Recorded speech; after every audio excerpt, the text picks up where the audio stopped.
The Inevitable White Man by Jack London. The black will never understand the white, nor the white the black, as long as black is black and white is white. So said Captain Woodward.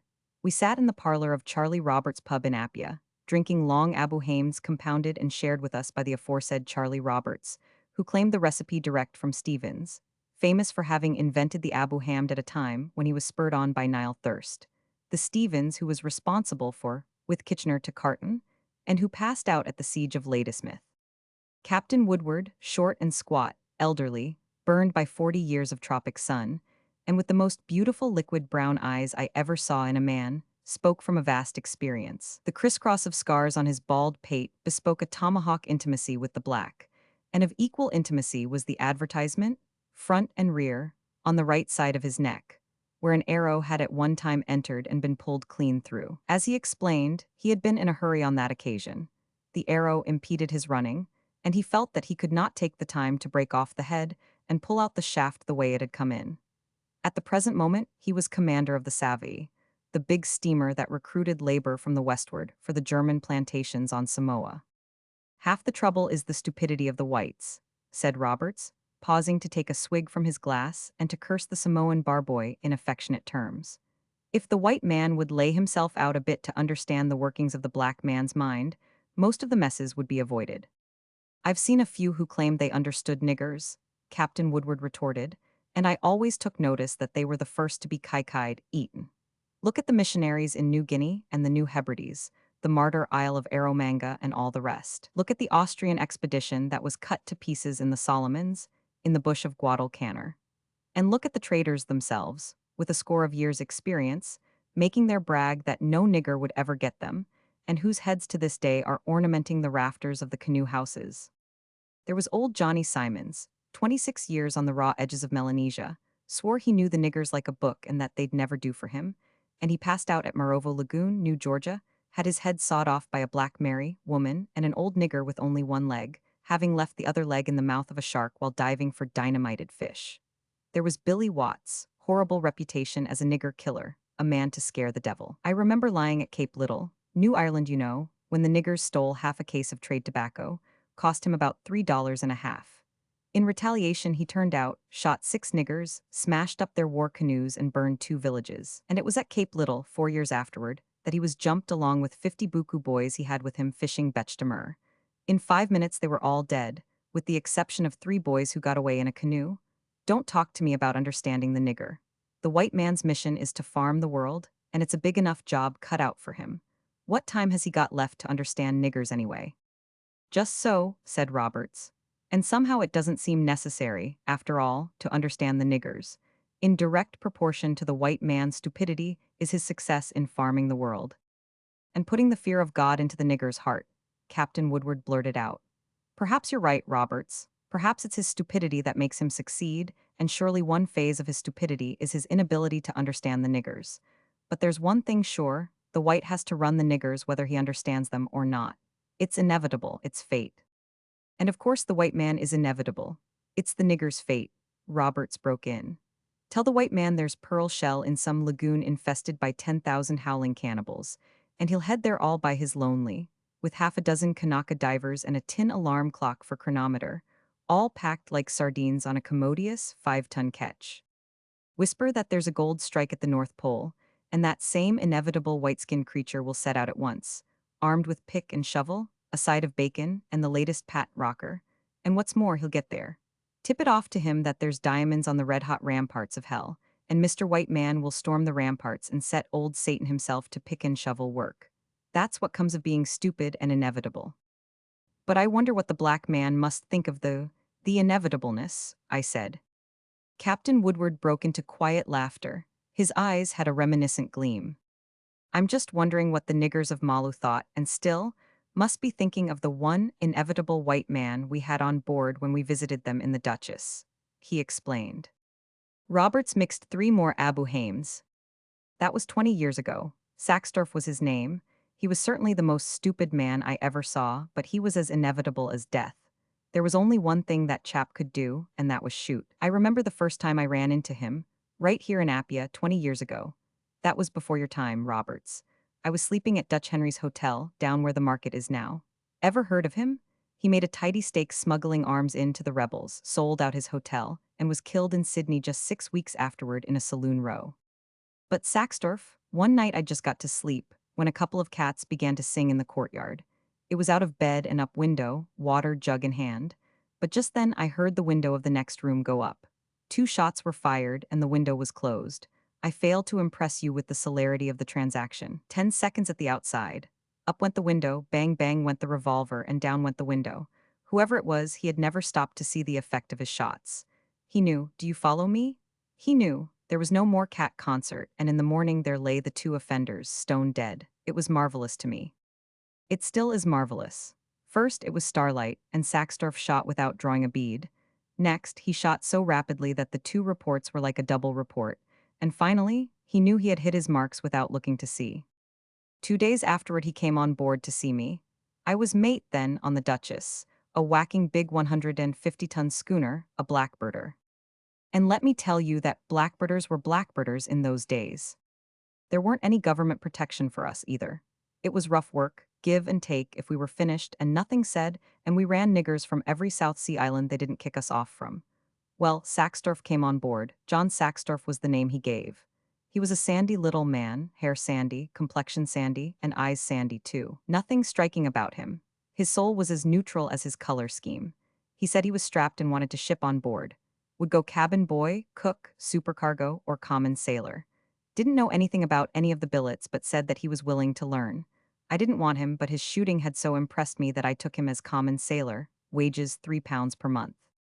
He was willing to learn all right, I'll say that much. But he was constitutionally unable to learn anything. He could no more box the compass than I could mix drinks like Roberts here. And as for steering, he gave me my first gray hairs. I never dared risk him at the wheel when we were running in a big sea, while full and by and close and by were insoluble mysteries. Couldn't ever tell the difference between a sheet and a tackle, simply couldn't. The four-throat jig and the jib-jig were all one to him. Tell him to slack off the main sheet, and before you know it, he'd drop the peak. He fell overboard 3 times, and he couldn't swim. But he was always cheerful, never seasick, and he was the most willing man I ever knew. He was an uncommunicative soul, never talked about himself. His history, so far as we were concerned, began the day he signed on the Duchess. Where he learned to shoot, the stars alone can tell. He was a Yankee, that much we knew from the twang in his speech, and that was all we ever did know. And now we begin to get to the point. We had bad luck in the New Hebrides, only 14 boys for 5 weeks, and we ran up before the southeast for the Solomons. Malaita, then as now, was good recruiting ground, and we ran into Malu on the northwestern corner. There's a shore reef and an outer reef, and a mighty nervous anchorage. But we made it all right and fired off our dynamite as a signal to the niggers to come down and be recruited. In 3 days we got not a boy. The niggers came off to us in their canoes by hundreds, but they only laughed when we showed them beads and calico and hatchets, and talked of the delights of plantation work in Samoa. On the 4th day there came a change. 50-odd boys signed on and were billeted in the main hold, with the freedom of the deck, of course. And of course, looking back, this wholesale signing on was suspicious, but at the time we thought some powerful chief had removed the ban against recruiting. The morning of the 5th day our 2 boats went ashore as usual, one to cover the other, in case of trouble. And, as usual, the 50 niggers on board were on deck, loafing, talking, smoking, and sleeping. Saxdorf and myself, along with 4 other sailors, were all that were left on board. The 2 boats were manned with Gilbert Islanders. In the one were the captain, the supercargo, and the recruiter. In the other, which was the covering boat and which lay offshore 100 yards, was the second mate. Both boats were well armed, though trouble was little expected. 4 of the sailors, including Saxdorf, were scraping the poop rail. The 5th sailor, rifle in hand, was standing guard by the water tank just forward of the mainmast. I was forward, putting in the finishing licks on a new jaw for the foregaff. I was just reaching for my pipe where I had laid it down, when I heard a shot from shore. I straightened up to look. Something struck me on the back of the head, partially stunning me and knocking me to the deck.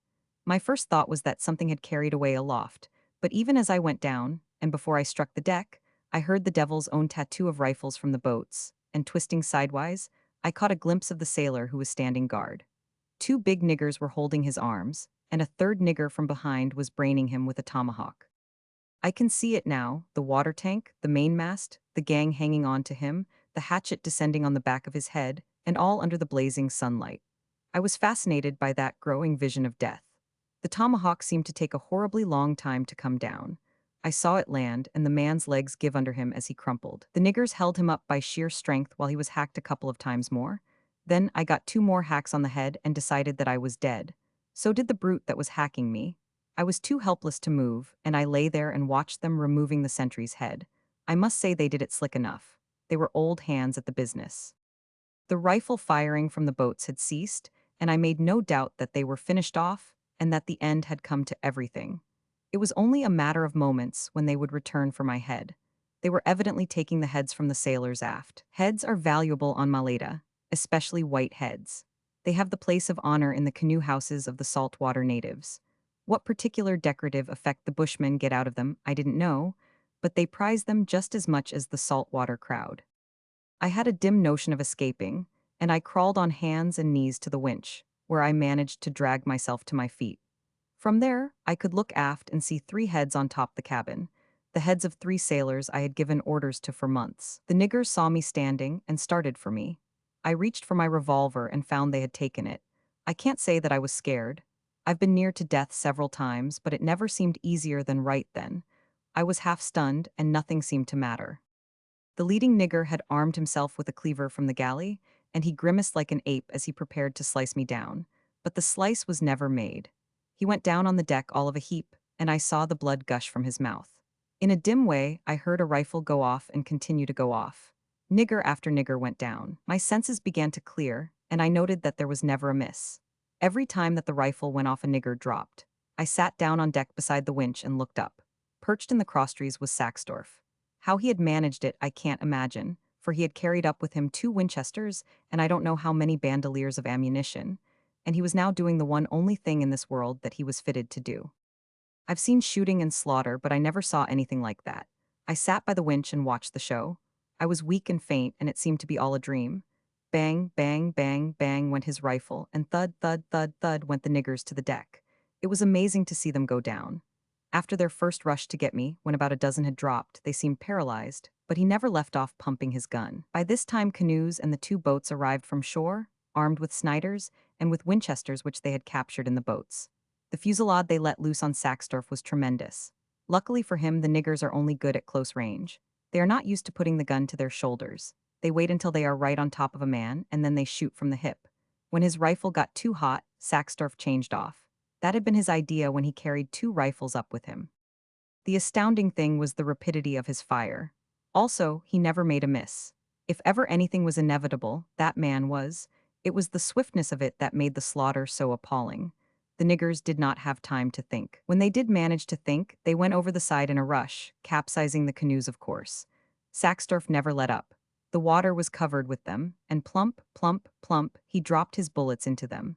Not a single miss, and I could hear distinctly the thud of every bullet as it buried in human flesh. The niggers spread out and headed for the shore, swimming. The water was carpeted with bobbing heads, and I stood up, as in a dream, and watched it all, the bobbing heads and the heads that ceased to bob. Some of the long shots were magnificent. Only one man reached the beach, but as he stood up to wade ashore, Saxdorf got him. It was beautiful. And when a couple of niggers ran down to drag him out of the water, Saxdorf got them too. I thought everything was over then, when I heard the rifle go off again. A nigger had come out of the cabin companion on the run for the rail and gone down in the middle of it. The cabin must have been full of them. I counted 20. They came up one at a time and jumped for the rail, but they never got there. It reminded me of trap shooting. A black body would pop out of the companion, bang would go Saxdorf's rifle, and down would go the black body. Of course, those below did not know what was happening on deck, so they continued to pop out until the last one was finished off. Saxdorf waited a while to make sure, and then came down on deck. He and I were all that were left of the Duchess's complement, and I was pretty well to the bad, while he was helpless now that the shooting was over. Under my direction, he washed out my scalp wounds and sewed them up. A big drink of whiskey braced me to make an effort to get out. There was nothing else to do, all the rest were dead. We tried to get up sail, Saxdorf hoisting and I holding the turn. He was once more the stupid lubber. He couldn't hoist worth a cent, and when I fell in a faint, it looked all up with us. When I came to, Saxdorf was sitting helplessly on the rail, waiting to ask me what he should do. I told him to overhaul the wounded and see if there were any able to crawl. He gathered together 6. One, I remember, had a broken leg, but Saxdorf said his arms were all right. I lay in the shade, brushing the flies off and directing operations, while Saxdorf bossed his hospital gang. I'll be blessed if he didn't make those poor niggers heave at every rope on the pinrails before he found the halyards. One of them let go the rope in the midst of the hoisting and slipped down to the deck dead, but Saxdorf hammered the others and made them stick by the job. When the fore and main were up, I told him to knock the shackle out of the anchor chain and let her go. I had myself helped aft to the wheel, where I was going to make a shift at steering. I can't guess how he did it, but instead of knocking the shackle out, down went the second anchor, and there we were doubly moored. In the end, he managed to knock both shackles out and raise the staysail and jib, and the Duchess filled away for the entrance. Our decks were a spectacle. Dead and dying niggers were everywhere. They were wedged away, some of them in the most inconceivable places. The cabin was full of them where they had crawled off the deck and cashed in. I put Saxdorf and his graveyard gang to work heaving them overside, and over they went, the living and the dead. The sharks had fat pickings that day. Of course, our 4 murdered sailors went the same way. Their heads, however, we put in a sack with weights so that by no chance should they drift on the beach and fall into the hands of the niggers. Our 5 prisoners I decided to use as crew, but they decided otherwise. They watched their opportunity and went over the side. Saxdorf got 2 in midair with his revolver and would have shot the other 3 in the water if I hadn't stopped him. I was sick of the slaughter, you see, and besides, they'd helped work the schooner out. But it was mercy thrown away, for the sharks got the 3 of them. I had brain fever or something after we got clear of the land. Anyway, the Duchess lay hove to for 3 weeks, when I pulled myself together and we jogged on with her to Sydney. Anyway, those niggers of Malu learned the everlasting lesson that it is not good to monkey with a white man. In their case, Saxdorf was certainly inevitable. Charlie Roberts emitted a long whistle and said, "Well, I should say so, but whatever became of Saxdorf?" He drifted into seal hunting and became a crackerjack. For 6 years, he was high line of both the Victoria and San Francisco fleets. The 7th year, his schooner was seized in Bering Sea by a Russian cruiser, and all hands, so the talk went, were slammed into the Siberian salt mines. At least I've never heard of him since. Farming the world, Roberts muttered. Farming the world, well, here's to them. Somebody's got to do it, farm the world, I mean. Captain Woodward rubbed the crisscrosses on his bald head. I've done my share of it, he said. 40 years now, this will be my last trip, then I'm going home to stay. I'll wager the wine you don't, Roberts challenged. You'll die in the harness, not at home. Captain Woodward promptly accepted the bet, but personally, I think Charlie Roberts has the best of it.